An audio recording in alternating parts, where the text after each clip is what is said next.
This war, ladies and gentlemen, this war can come to an end now. All that has to happen is for Hamas to surrender, lay down its arms, and release all the hostages. But if they don't, we will fight until we achieve victory, total victory. There is no substitute for it.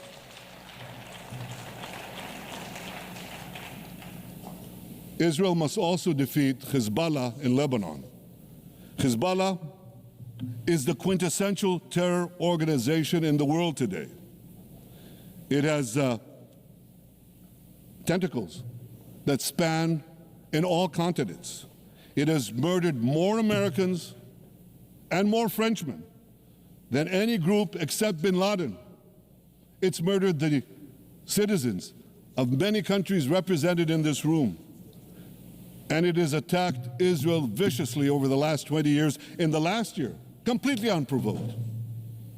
A day after the Hamas massacre, on October 7th, Hezbollah began attacks against Israel, which forced more than 60,000 Israelis on our northern border to leave their homes, becoming refugees in their own land. Hezbollah turned vibrant towns in the north of Israel into ghost towns.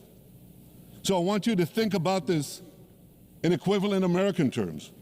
Just imagine if terrorists turned El Paso and San Diego into ghost towns. Then ask yourself, how long would the American government tolerate that? A day? A week? A month? I doubt they tolerate it even for a single day. Yet Israel has been tolerating this intolerable situation for nearly a year. Well, I've come here today to say enough is enough.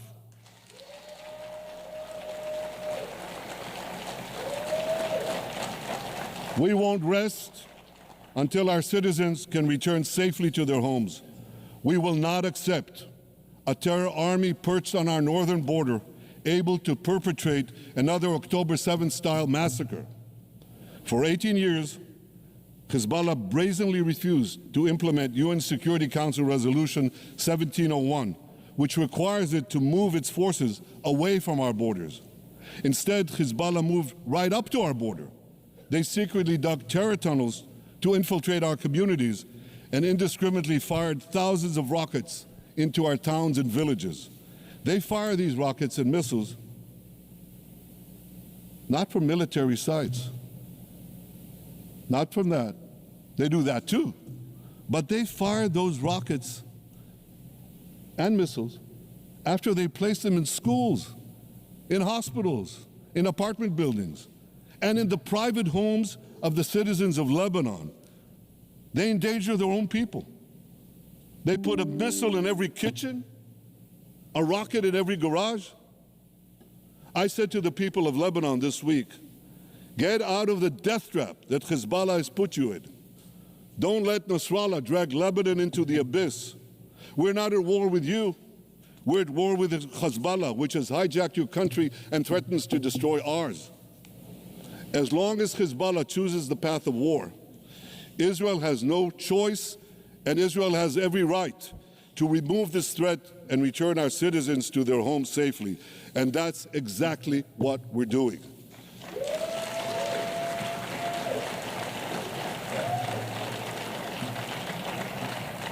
Just this week, the IDF destroyed large percentages of Hezbollah's rockets, which had built with Iran's funding for 3 decades.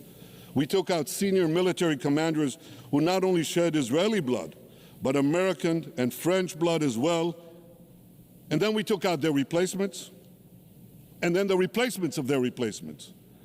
And we'll continue degrading Hezbollah until all our objectives are met.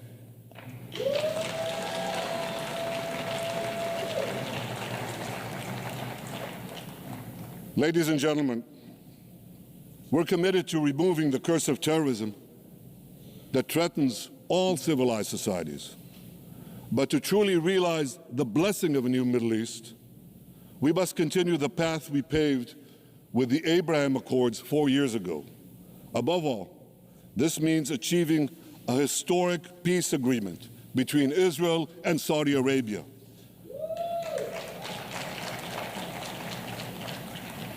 And having seen the blessings that we've already brought with the Abraham Accords, the millions of Israelis who've already flown back and forth across the Arabian Peninsula, over the skies of Saudi Arabia, to the Gulf countries, the trade, the tourism, the joint ventures, the peace.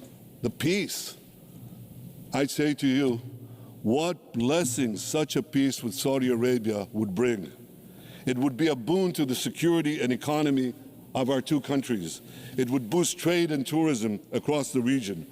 It would help transform the Middle East into a global juggernaut. Our two countries could cooperate on energy, water, agriculture, artificial intelligence, and many, many other fields. Such a peace, I'm sure, would be a true pivot of history. It would usher in a historic reconciliation between the Arab world and Israel, between Islam and Judaism, between Mecca and Jerusalem. While Israel is committed to achieving such a peace, Iran and its terror proxies are committed to scuttling it. That's why one of the best ways to foil Iran's nefarious designs is to achieve the peace. Such a peace would be the foundation for an even broader Abrahamic alliance.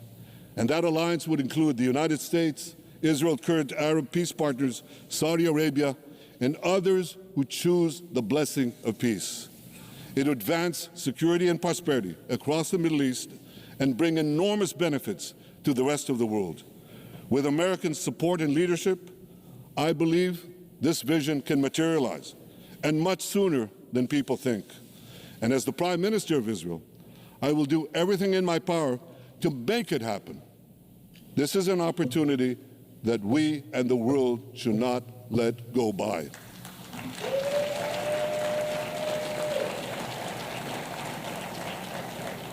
Ladies and gentlemen, Israel has made its choice. We seek to move forward to a bright age of prosperity and peace. Iran and its proxies have also made their choice. They want to move back to a dark age of terror and war. And now I have a question. And I pose that question to you. What choice will you make? Will your nation stand with Israel? Will you stand with democracy and peace? Or will you stand with Iran, a brutal dictatorship that subjugates its own people, exports terrorism across the globe? In this battle between good and evil, there must be no equivocation. When you stand with Israel, you stand for your own values and your own interests. Yes, we're defending ourselves, but we're also defending you against a common enemy that through violence and terror seeks to destroy our way of life. So there should be no confusion about this. But unfortunately, there is a lot of it in many countries and in this very hall, as I've just heard. Good is portrayed as evil, and evil is portrayed as good. We see this moral confusion when Israel is falsely accused of genocide, when we defend ourselves against enemies who try to commit genocide against us. We see this too when Israel is absurdly accused by the ICC prosecutor of deliberately starving Palestinians in Gaza. What an absurdity. We helped bring in 700,000 tons of food into Gaza. That's more than 3,000 calories a day for every man, woman, and child in Gaza. We see this moral confusion when Israel is falsely accused of deliberately targeting civilians. We don't want to see a single person, a single innocent person die. That's always a tragedy. And that's why we do so much to minimize civilian casualties, even as our enemies use civilians as human shields. And no army has done what Israel is doing to minimize civilian casualties. We drop flyers, we send text messages, we make phone calls by the millions to ensure that Palestinian civilians get out of harm's way. We spare no effort in this noble pursuit. We see yet another profound moral confusion when self-described progressives march against the democracy of Israel? Don't they realize they support the Iranian-backed goons in Tehran and in Gaza? The goons who gun down protesters, murder women for not covering their hair, and hang gays in public squares, some progressives. According to the U.S. Director of National Intelligence, Iran funds and fuels many of the protesters against Israel. Who knows, maybe some of the protesters, or even many of the protesters outside this building now. Ladies and gentlemen, King Solomon, who reigned in our eternal capital, Jerusalem, 3,000 years ago, proclaimed something that is familiar to all of you. He said, "There is nothing new under the sun." Well, in an age of space travel, quantum physics, and artificial intelligence, some would argue that's a debatable statement. But one thing is undeniable. There is definitely nothing new at the United Nations.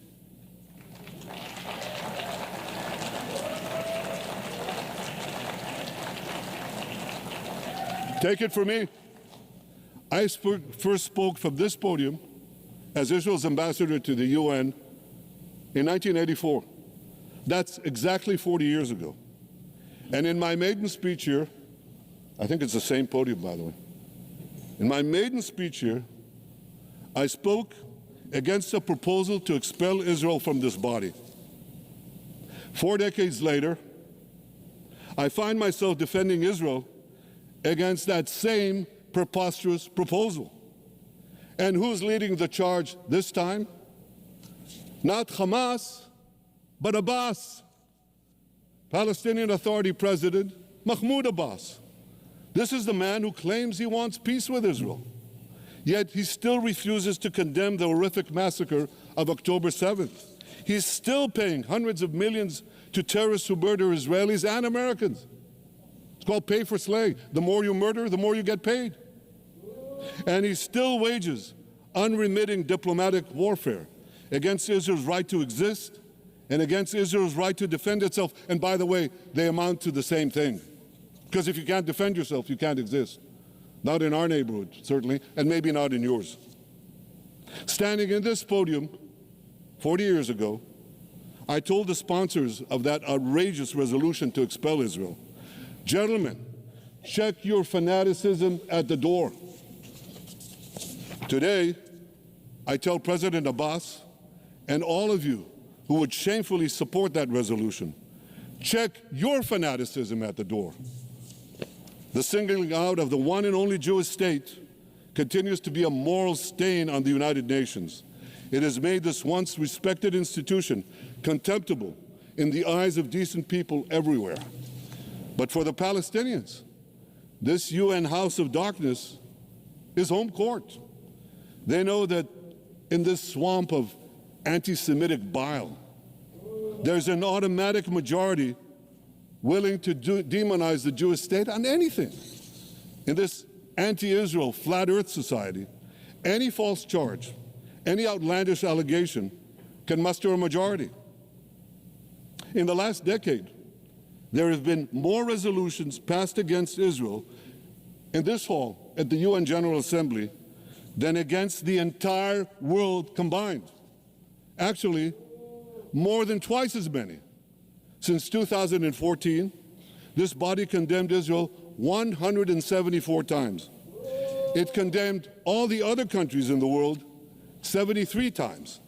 That's more than 100 extra condemnations for the Jewish state.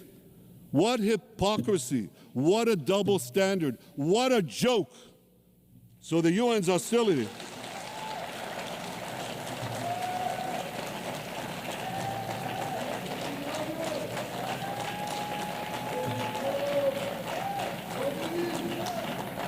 So all the speeches you heard today, all the hostility directed at Israel this year, it's not about Gaza.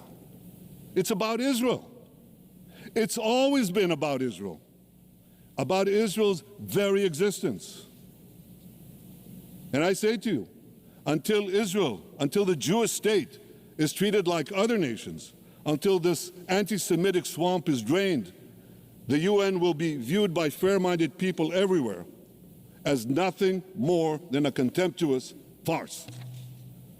Now, given the anti-Semitism at the UN, it should surprise no one that the prosecutor at the ICC, one of the UN's affiliated organs, is considering issuing arrest warrants against me and Israel's defense minister, the democratically elected leaders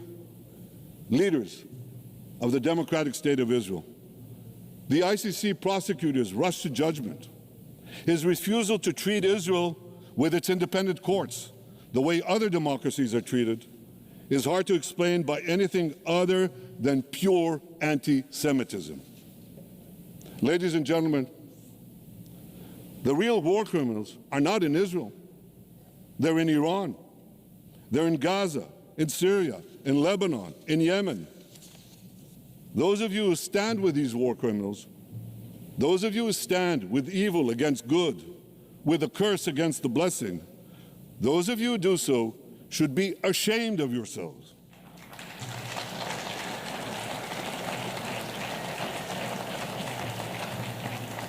But I have a message for you. Israel will win this battle. We'll win this battle because we don't have a choice. After generations in which our people were slaughtered, remorselessly butchered, and no one raised a finger in our defense, we now have a state. We now have a brave army, an army of incomparable courage, and we are defending ourselves. As the book of Samuel says in the Bible, Netzach Yisrael lo yishaker. The eternity of Israel will not falter.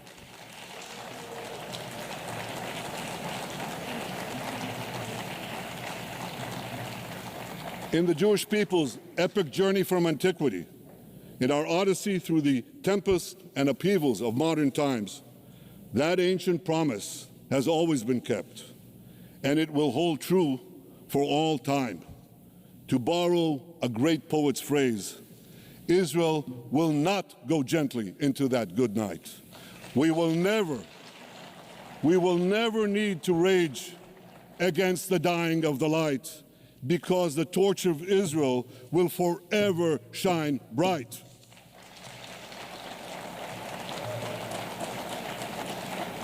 To the people of Israel and to the soldiers of Israel, I say, be strong and of good courage.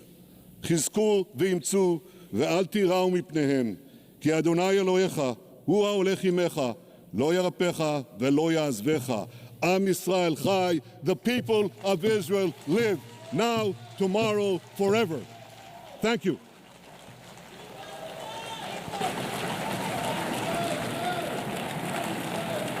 On behalf of the Assembly, I wish to thank the Prime Minister of the State of Israel